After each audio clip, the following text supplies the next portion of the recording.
आपके स्क्रीन पर दो तस्वीरें हैं। इसमें से एक तस्वीर है जब नीले ड्रम में जो भरी हुई लाश थी उसे घर से पुलिस निकाल रही थी, तो वहीं दूसरी तरफ जो तस्वीर है उसमें यही बेटा जिसने अपने पिता को लाश बनाकर उसके टुकड़े किए और नीले ड्रम में भर दिया, उस बेटे को पुलिस उस कमरे तक लेकर जा रही है जहां पर उसने कत्ल को अंजाम दिया।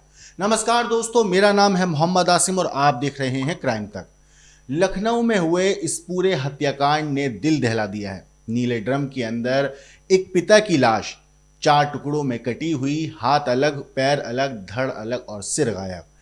ये पूरी वारदात लखनऊ की है जहां पर एक बेटे ने अपने पिता को पहले गोली मारी, गोली मारने के बाद उसकी लाश के टुकड़े किए और फिर उसके बाद लाश का जो सिर था उसको फेंक कर भी आ गया। लेकिन अब ये बेटा पुलिस की गिरफ्त में है। अब इस केस में नई अपडेट सामने आई है। अपडेट ये है कि पिता के शव को इस बेटे ने बाथरूम में काटा था, नीले ड्रम में छिपाया और जलाने के लिए 10 लीटर तारपिन का तेल लेकर आया। रूम स्प्रे भी छिड़कता रहा ताकि बदबू ना आए। लखनऊ में पैथोलॉजी लैब के मालिक मानवेंद्र सिंह की उनके 21 साल के इकलौते बेटे ने बेरहमी से हत्या कर दी। और हत्या की वजह क्या थी? वो ये कि बेटे को पिता नीट क्लियर करके एमबीबीएस करने के लिए बोल रहे थे, लेकिन बेटा था जो इस बात पर अड़ा हुआ था कि उसे नीट क्लियर नहीं करनी है, उसे एमबीबीएस नहीं करना है। उसका ये कहना था कि पैथोलॉजी लैब की जगह पर या तो लॉन या फिर कोई रेस्टोरेंट खोल दिया जाए जिससे ज़्यादा पैसा है। लेकिन जो पिता थे मानवेंद्र सिंह, उनका साफ तौर पर कहना था कि वो पैथोलॉजी लैब बंद नहीं करेंगे। आपको बता दूं, हत्या के बाद बेटे ने आरी और नीला ड्रम खरीद कर लाया, लाश को ग्राउंड फ्लोर पर बने एक कमरे में लेके गया, वहां पर बाथरूम में पानी लगातार चलाता रहा और आरी से पिता की लाश के टुकड़े वो करता रहा, सिर काट कर कार में रखा और घर से तकरीबन 21 किलोमीटर दूर उस जो सिर था उसको फेंक कर आया और बाकी हिस्सों को तारपिन से जलाने की फिराक में था, लेकिन मौका नहीं मिला। कमरे से बदबू खत्म करने के लिए लगातार वो स्प्रे छिड़क रहा था। अक्षत ने अपनी बहन, जो कातिल बेटा है अक्षत, उसने अपनी बहन को जो 11वीं क्लास की छात्रा है उसको भी डराया था, धमकाया था और ये कहा था किसी को कुछ मत बताना वरना तुम्हारा भी अंजाम यही होगा। उसे धमकी दी कि किसी को बताया तो उसे भी मार डालेगा। साथ ही साथ आपको बता दूं, पिता का सिर फेंकने के बाद आरोपी बेटा घर लौटा और कार की सफाई की। 3 दिन बाद सोमवार को थाने पहुंचा और खुद पिता की गुमशुदगी की रिपोर्ट भी दर्ज कराई। पुलिस ने जब शुरुआत में पूछताछ करी तो बेटा घबरा रहा था, बार बार अपना जो बयान था वो बदल रहा था, कभी कुछ कभी कुछ, तो पुलिस को उसका रवैया थोड़ा संदिग्ध लगा। अब इसके बाद शक होने पर सख्ती से पुलिस ने उससे पूछताछ की।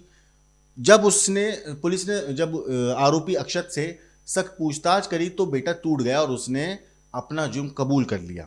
लेकिन उसके बाद पुलिस लेकर उसे मौके पर पहुंची, लाश के जो टुकड़े थे उन्हें बरामद किया, लेकिन उस वक्त वहां पे सिर नहीं मिला क्योंकि ऑलरेडी बेटा सिर को जो है ठिकाने लगा चुका था, वो अलग जगह पे जाके फेंक कर आ चुका था।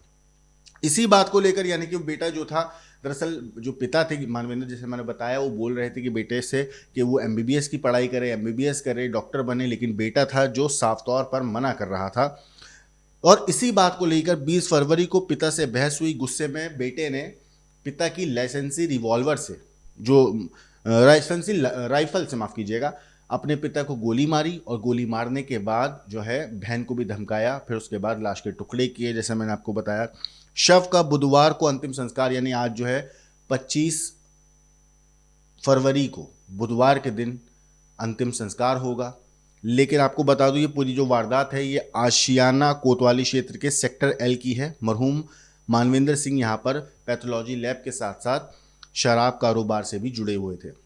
दोस्तों, मानवेंद्र सिंह जो थे वो बेसिकली रहने वाले मूल रूप से जालौन के थे, लेकिन उनके पिता सुरेंद्र पाल सिंह उत्तर प्रदेश पुलिस से रिटायर्ड हैं।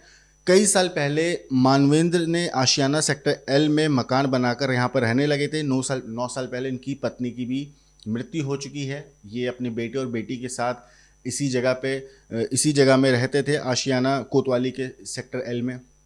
आपको बता दूं, जो इनकी बेटी है, जो इस पूरे केस की चश्मदीद है, जिसके सामने कत्ल हुआ, जिसके सामने भाई ने उनके उसके पिता को गोली मारी, जिस तरीके से उसने बंदूक से गोली चलाई, जिस जब मौत हुई किस तरीके से भाई ने दफनाया, डराया, धमकाया, ये सारी चीज़ें बेटी के सामने हुई हैं। लेकिन इस शौक की वजह से बेटी कुछ बोल नहीं पा रही है। उसके दिल दिमाग पर ऐसा आघात पहुंचा है, ऐसा उसके दिमाग पे सदमा है कि वो लड़की जो है अभी तक कुछ बोल नहीं पा रही है। सिर्फ उसने इतना कहा है कि भैया ने पापा को मारा था। आपको बता दूं, जो मानवेंद्र सिंह हैं, इनके एक भाई जो हैं वो इस टाइम पे उत्तर प्रदेश में है और वर्तमान में उनकी तैनाती सचिवालय में है। 3 मंजिला घर है, ऊपरी मंजिल पर मानवेंद्र, उनकी बेटी और अक्षत रहा करते थे। वहीं जो सेकंड फ्लोर है उस पर आरोपी के चाचा चाची रहते हैं और सबसे निचले फ्लोर पर पार्किंग और गेस्ट रूम है। आरोपी बेटे के मुताबिक 20 फरवरी को सुबह 4:30 बजे उसने लाइसेंसी राइफल से पिता की गोली मारकर हत्या कर दी। उस वक्त बहन भी मौजूद थी। बहन ने चिल्लाने की कोशिश की तो उसे भाई ने धमकाया, कहा अगर तुमने किसी को इस घटना के बारे में बताया तो तुम्हें भी जान से मार डालूंगा। इसके बाद उसे घर से बाहर नहीं निकलने दिया। आरोपी ने शव ठिकाने लगाने का प्लान बनाया। पिता की लाश को तीसरे फ्लोर से ग्राउंड फ्लोर पर लाकर खाली कमरे में रखा, फिर बाजार से आरी खरीद कर लाया। शव के टुकड़े किए, सिर और कुछ टुकड़ों को कार में डालकर सदरौना गांव में फेंक दिया। बाकी हिस्सों को पॉलिथीन में पैक करके नीले ड्रम में भर दिया। इस पूरे मामले पे पुलिस ने बताया है कि वारदात के 3 दिन बाद सोमवार को आरोपी बेटा आशियाना थाने पहुंचा, गुमशुदगी की रिपोर्ट दर्ज कराई। इतना ही नहीं, उसने ये भी कहा कि पिता जो हैं 20 फरवरी को सुबह 6 बजे दिल्ली जाने की बात कहकर गए थे और ये कहा था 21 फरवरी को दोपहर तक वापस आ जाएंगे। लेकिन उनके अब तीनों नंबर मोबाइल जो हैं वो बंद जा रहे हैं। पुलिस ने जब मानवेंद्र को ढूंढना शुरू किया तो बेटे से भी पूछताछ हुई। उसके हाव भाव संदिग्ध जैसे मैंने बताया, जिसके बाद पुलिस को उस पर शक हुआ। शक होने पर पुलिस ने जब उससे पूछताछ करी तो शुरुआत में उसने बताया कि पिता ने आत्महत्या कर ली है, लेकिन फिर बाद में फिर से उसने अपनी कहानी बदली और उसने ये बताया कि उसने कत्ल कर दिया है। तो धीरे धीरे जो है पुलिस ने अपनी सख्ती जैसे जैसे शख्स पे बढ़ाई, इस बेटे पे, वैसे वैसे ये टूटता चला गया और अपने गुनाह को इसने कबूल कर लिया। जो अक्षत के फूफा जी हैं, उनसे हमारे संवाददाता ने बात करी तो उन्होंने भी बताया कि अक्षत ने यही बात बोली है कि पापा से मेरी बहस हुई थी एमबीबीएस को लेकर। पापा चाहते थे मैं एमबीबीएस करूं, मैं नहीं करना चाहता था। नीट को लेकर हमारी बहस हो रही थी, तो जब मैंने मना किया तो हमारी बहस ज़्यादा बढ़ी और गुस्से में मैंने पापा की राइफल से उनको गोली मार दी और फिर मैं डर गया था और डरने की वजह से मैंने पापा की लाश के टुकड़े किए और उस टाइम पे बहन भी वहाँ मौजूद थी। उसने पूरी चीज़ फूफा को बताई है, तो सुनिए फूफा जी क्या कहते हैं। एसके सिंह भदौरिया नाम है। मनमोहन सिंह हमारे साले थे। सर, अभी पुलिस अक्षत को लेकर आई थी सिंडिकेट कराने, क्या कुछ बात हुई, क्या बताओ? पुलिस जो अक्षत ने चीज़ें बताई हैं उसको लेने आई थी। जो चीज़ें अक्षत ने बताई कि कहाँ उसका हाफ पैंट रखा हुआ है, कहाँ और सारी चीज़ें रखी हैं। 2 वेपन्स जो पुलिस ले गई थी उनके लाइसेंस भी लेना था पुलिस को। ये सारी चीज़ें लेकर के गई है पुलिस। आपकी अक्षत से बात हुई, कैसे ये घटना? हाँ, अक्षत से अभी मेरी बात हुई तो उसने यही बताया कि फूफा जी धोखे से मुझसे गोली चल गई है और पापा को लग गई तो पापा डेड हो गए। मैंने अपने बचाव के लिए उनके शरीर को, चूंकि मैं पूरा इकट्ठा ले नहीं जा सकता था, वजन भारी था, तो मैंने इसलिए टुकड़ों में काट करके ले जाने की कोशिश की अपने बचाव के लिए। हाँ, ये उसने बताया कि जो है वाद विवाद हो रहा था। मैंने कहा किस बात पे हुआ? बोले नीट को लेकर के हो रहा था। पापा कह रहे थे नीट की तैयारी करो, मैं कह रहा था कि मुझे नहीं करनी। बाय नेचर कैसा था? बाय नेचर अच्छा था, नो डाउट, बाय नेचर अच्छा था लड़का। ये बता रहे डिस्पोज करने ले जा रहे थे, उस दौरान कोई आ गया था? हाँ, बता रहा है कि चूंकि उसके बॉडी के 4 पार्ट्स, 2 हाथ और 2 पैर, वो डिस्पोज कर चुका था। धड़ बचा हुआ था। धड़ उस दिन उसको ले जाना था। गाड़ी भी उसने पोर्च में अंदर लगाई थी, लेकिन कोई आ गया तो वो ले नहीं जा पाया। धड़ का क्या करने वाला था? कहाँ डिस्पोज? वो कह रहा था मैं जाकर के उसको अंतिम संस्कार कर देता।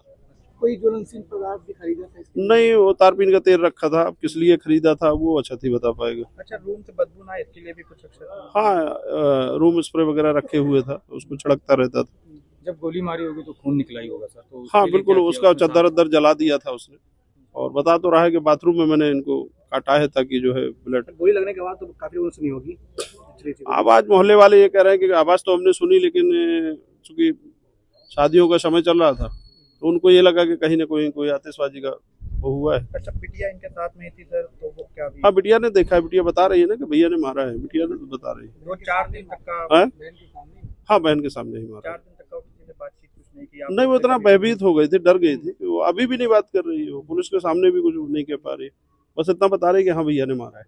जैसा कि अपराध बहुत जघन्य है, जी तो इस पर क्या कार्रवाई आप चाहते हैं? नहीं होना चाहिए, जो सजा प्रशासन को उचित लगे वो मिलना चाहिए उसको।